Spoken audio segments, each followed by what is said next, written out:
Olá, meu amigo, minha amiga, seja bem-vindo, seja bem-vinda ao nosso momento de leitura da Bíblia, leitura da Palavra de Deus, aquela que é lâmpada para os nossos pés e é luz para o nosso caminho e que alimenta a nossa alma. Hoje nós vamos iniciar já a leitura de Juízes. Vencemos o Pentateuco. E aí vamos firmes, vamos continuar, né? Não desanime, vá em frente, continue se esforçando, porque vale a pena. São 20 minutinhos todos os dias que farão a grande diferença na sua vida, você pode ter certeza, mas vai ser preciso você lutar para fazer. Hoje, como eu estou dizendo, nós vamos ler Juízes capítulo 1, versículo 1, até Juízes 2, versículo 9.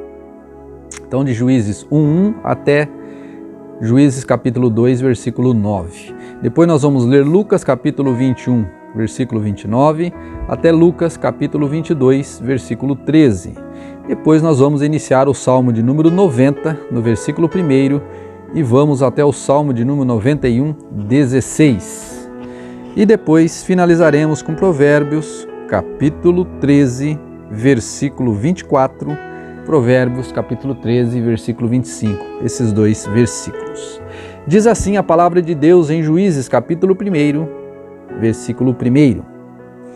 Depois da morte de Josué, os israelitas perguntaram ao Senhor: qual das tribos deve ser a primeira a atacar os cananeus?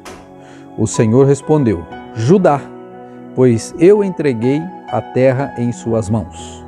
Os homens de Judá disseram a seus parentes da tribo de Simeão: venham lutar conosco contra os cananeus que vivem no território que nos foi designado como herança. Depois ajudaremos vocês a conquistar o seu território. Os homens de Simeão foram com Judá. Quando os homens de Judá atacaram, o Senhor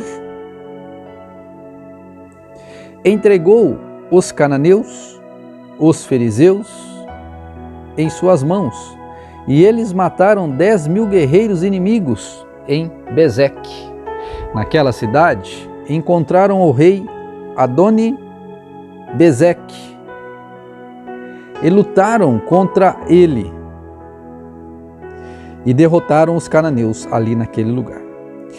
Adoni-Bezeque fugiu, mas os israelitas o capturaram e cortaram os polegares de suas mãos e de seus pés. Adoni-Bezeque disse: 70 reis com os polegares das mãos e dos pés cortados comiam migalhas debaixo da minha mesa. Agora Deus me retribuiu aquilo que fiz com eles, e o levaram a Jerusalém, onde ele morreu. Os homens de Judá atacaram Jerusalém e a conquistaram. Mataram todos os seus habitantes e puseram fogo na cidade. Depois disso, desceram para lutar contra os cananeus que viviam na região montanhosa do Neguebe e nas colinas do oeste. Judá marchou contra os cananeus que habitavam em Hebrom, antes chamada Kiriat Arba, e derrotou os exércitos de Sesai, Aimã e Talmai. Dali, avançaram contra os habitantes de Debir, antes chamada Kiriat Sefer. Caleb disse: darei minha filha Axa em casamento a quem atacar e tomar Kiriat Sefer. Otoniel, filho de Kenaz, irmão mais novo de Caleb, tomou a cidade, e Caleb lhe deu Axa como esposa. Quando Axa se casou com Otoniel, ela insistiu para que ele pedisse um campo ao pai dela. Assim que ela desceu do jumento, Caleb lhe perguntou: o que você quer? Ela respondeu: quero mais um presente. O Senhor me deu terras no deserto do Neguebe. Agora peço também que me dê fontes de água. Então Caleb lhe deu as fontes superiores e as fontes inferiores. Quando a tribo de Judá deixou Jericó, a cidade das palmeiras, os queneus, descendentes do sogro de Moisés, os acompanharam até o deserto de Judá. Ali se estabeleceram no meio do povo dali, perto da cidade de Arad, no Negueb. Então, a tribo de Judá se uniu com seus parentes da tribo de Simeão para lutar contra os cananeus que habitavam em Zefate e destruíram completamente a cidade. Por isso, agora ela se chama Ormá. A tribo de Judá também conquistou as cidades de Gaza, Ascalon e Ecrom e os territórios ao redor. O Senhor estava com a tribo de Judá. Ela tomou posse da região montanhosa, mas não conseguiu expulsar os habitantes da planície, pois eles tinham carros de guerra com rodas de ferro. A cidade de Hebrom foi entregue a Calebe, conforme Moisés havia prometido, e ele expulsou seus habitantes, descendentes dos 3 filhos de Enaque. A tribo de Benjamim, porém, não conseguiu expulsar os jebuseus que moravam em Jerusalém. Por isso, até hoje, os jebuseus vivem no meio do povo de Benjamim. Os descendentes de José atacaram a cidade de Betel e o Senhor estava com eles. Enviaram espiões a Betel, antes conhecida como Luz, e eles abordaram um homem que saía da cidade e lhe disseram: mostre-nos como entrar na cidade e teremos misericórdia de você. Ele mostrou a entrada e eles mataram todos os habitantes de Betel, exceto aquele homem e sua família. Mais tarde, o homem se mudou para a terra dos Hititas, onde construiu uma cidade e a chamou de Luz, que é seu nome até hoje. A tribo de Manassés, porém, não expulsou os habitantes de Bet-San, Taanac, Dor, Ebileã e Megido, nem dos povoados ao seu redor, pois os cananeus estavam decididos a permanecer naquela região. Quando Israel se fortaleceu, submeteu os cananeus a trabalhos forçados, mas não os expulsou completamente da terra. A tribo de Efraim também não expulsou os habitantes de Gezer, de modo que os cananeus continuaram a viver no meio deles. A tribo de Zebulon não expulsou os habitantes de Quitrom e de Naalol, de modo que os cananeus continuaram a viver no meio deles, mas foram submetidos a trabalhos forçados. A tribo de Azer não expulsou os habitantes de Aco, Sidom, Alabe, Axibe, Elba, Afeque e Reobote, Reobe. Estabeleceu-se no meio dos cananeus e habitavam a terra, pois não conseguiu expulsá-los. Da mesma forma, a tribo de Naftali não expulsou os habitantes de Bet-Semes e de Bet-Anate. Estabeleceu-se no meio deles, dos cananeus que habitavam a terra, mas submeteu os habitantes de Bet-Semes e Bet-Anate a trabalhos forçados. Quanto à tribo de Dan, os amorreus a obrigaram a voltar para a região montanhosa e não permitiram que descesse a planície. Os amorreus estavam decididos a ficar no monte Eres, em Aijalon e em Saalbim, mas quando os descendentes de José se fortaleceram, submeteram os amorreus a trabalhos forçados. A divisa dos amorreus se estendia até a ladeira do Escorpião, até Selá, continuando dali para cima.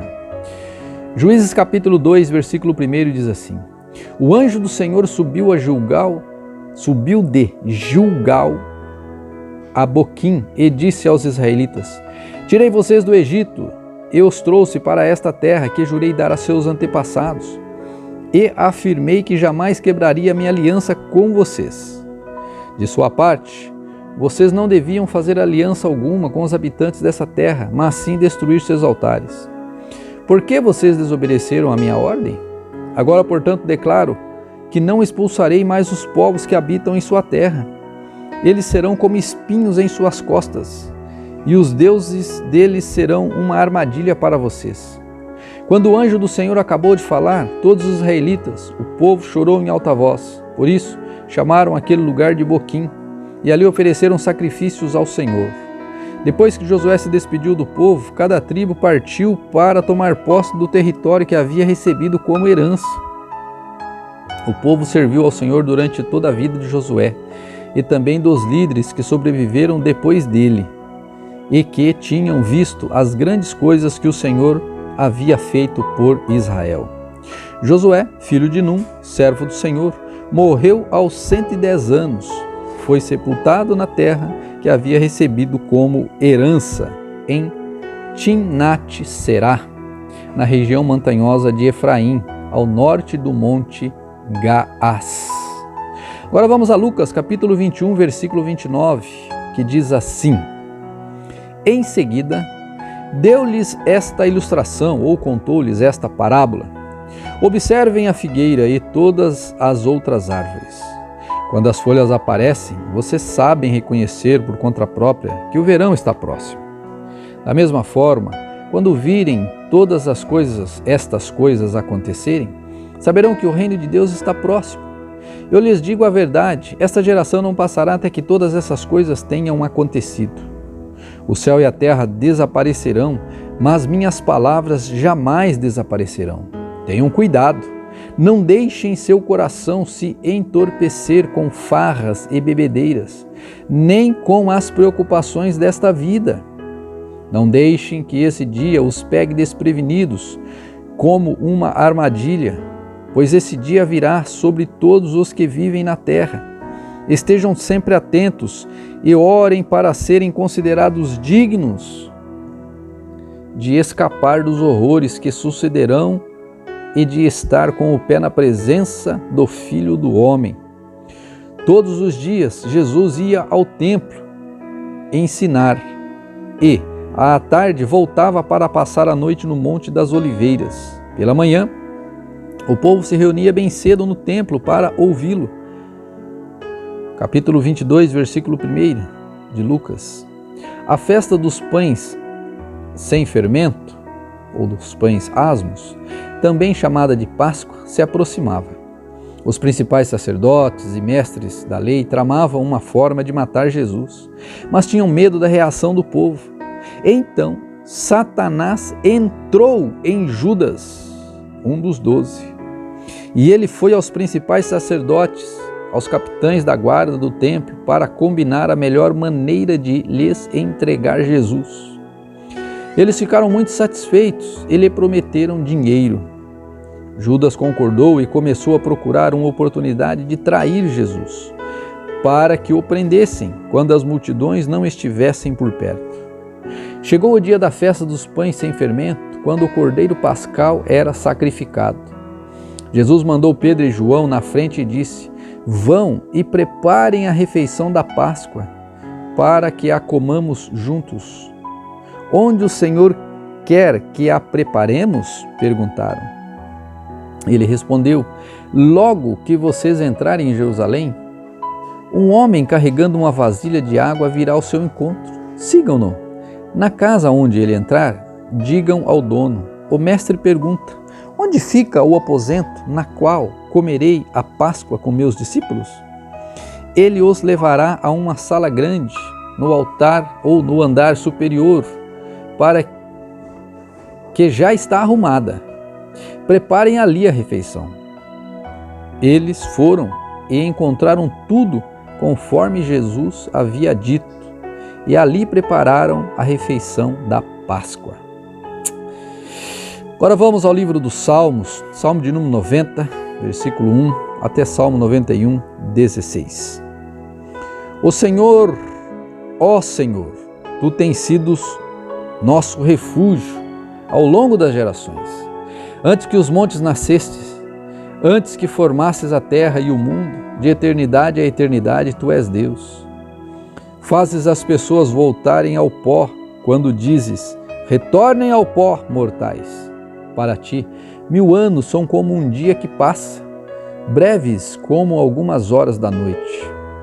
Arrastas as pessoas como numa enchente, elas são como sonhos que desaparecem. São como a grama que nasce de manhã, pela manhã brota e floresce, mas à tarde murcha e seca. Somos consumidos por Tua ira, ficamos apavorados com Tua fúria. Tu pões diante de Ti os nossos pecados secretos, e vês todos eles. Passamos a vida debaixo da Tua ira e terminamos nossos dias com um gemido. Recebemos 70 anos, alguns chegam aos 80, mas até os melhores anos são cheios de dor e desgosto, logo desaparecem, e nós voamos. Quem conhece o poder da tua ira? Grande é a tua fúria, como o temor de que és digno. Ajuda-nos a entender como a vida é breve, para que vivamos com sabedoria. Ó Senhor, volta-te para nós. Até quando te demorarás? Tem compaixão de teus servos. Satisfaze-nos a cada manhã com teu amor, para que cantemos de alegria até o final da vida. Dá-nos alegria proporcional aos dias de aflição. Compensa-nos pelos anos em que sofremos. Que nós, teus servos, vejamos teus feitos outra vez. Que nossos filhos vejam a tua glória. Seja sobre nós a bondade do Senhor, nosso Deus, e faze prosperar nossos esforços. Sim, faze prosperar nossos esforços. Salmo 91, esse nós conhecemos bem, né? Aquele que habita no esconderijo do Altíssimo encontrará descanso à sombra do Todo-Poderoso. Isto eu declaro a respeito do Senhor. Ele é meu refúgio, meu lugar seguro. Ele é meu Deus e nele eu confio. Pois ele o livrará das armadilhas da vida e o protegerá de doenças mortais. Ele o cobrirá com as suas penas e abrigará sobre as suas asas. A sua fidelidade é armadura e proteção. Não tenha medo dos terrores da noite, nem da flecha que voa durante o dia. Não tema a praga que se aproxima na escuridão, nem a calamidade que devasta ao meio-dia.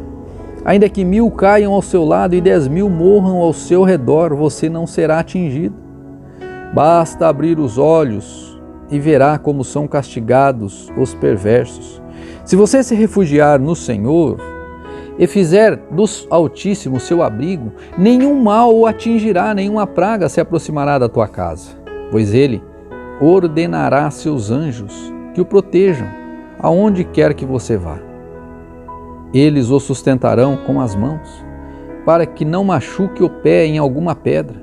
Você pisará leões e cobras, esmagará leões ferozes e serpentes debaixo dos seus pés. O Senhor diz: livrarei aquele que me ama, protegerei o que confia em meu nome. Quando clamar por mim, eu responderei e estarei com ele em meio às dificuldades. Eu o resgatarei e lhe darei honra. Com vida longa o recompensarei e lhe darei minha salvação. Quem ama os filhos se preocupam em discipliná-los. Voltemos. Provérbios capítulo 13, versículo 24, que diz assim: quem não corrige os filhos, mostra que não os ama. Quem ama os filhos se preocupa em discipliná-los. O justo come até se satisfazer, mas o estômago dos perversos fica vazio. Misericórdia. Esta é a palavra do Senhor, que ela possa falar ao seu coração neste dia e que você possa extrair dela um ensinamento para você colocar em prática no seu dia a dia. Que Deus te abençoe, que Deus te proteja, que Deus te guarde e te conceda um dia muito abençoado. E nos vemos amanhã na nossa próxima leitura, em nome do Senhor Jesus. Fique com Deus e até amanhã.